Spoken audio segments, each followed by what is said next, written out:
Dr. Sanjay Gupta's dire warning on Puerto Rico in medicine. There is a meeting that takes place behind closed doors, where doctors openly discuss their cases, including any complications or unfortunate deaths. It's always an indelible experience for me as I watch some fellow physicians defend their actions, while others quickly admit to their mistakes or judgment lapses. No matter the circumstances, though, none of us ever want to hear the term preventable death. When that happens, it's an admission of failure and a breakdown of our entire medical system. In all my years of attending these meetings, I've only heard the term on a few rare occasions.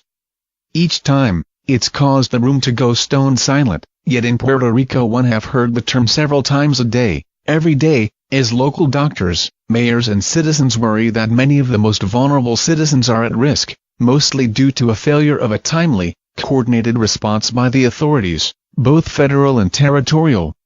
For want of insulin, blood pressure medications and antibiotics, things widely available at any neighborhood pharmacy in the U.S. mainland, people in Puerto Rico will die or dying preventable deaths. Puerto Rico was not a healthy island before the hurricanes devastated its infrastructure and lines of communication. Diabetes is rampant, and residents are older and poorer than on the mainland. Add an economic recession and a shortage of medical specialists, and you have the perfect storm. There may be tens of thousands of hardy people who survived the hurricane and are now struggling to stay alive in its aftermath.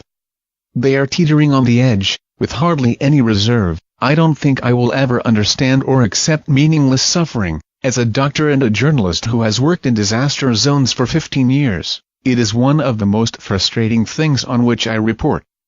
As a human, it makes me question what we hold most important and dear. A few days ago, 62-year-old Josefina Alvarez lay sweltering on a cot in a shelter not far from San Juan. It was suffocating in there. The humidity was so thick I could barely breathe. No food, and just a few bottles of water. I saw one filled with urine on a windowsill. For 10 days before my visit, she had battled unstable blood sugars, progressively lower oxygenation to her lungs and an infection that now required 4 antibiotics. She survived the hurricane but was now quickly deteriorating and at real risk of developing sepsis, an overwhelming body infection that could kill her. As I saw her laying on that cot full of tears, pleading for help, I found myself suddenly crying with her, physically hurting with her, and suddenly I could not help but imagine my own family, my own mother, dignified and hardworking, begging for a simple medication that could save her life. You try it. Think of your own family in the horror of a situation like that. It will knock the wind out of you.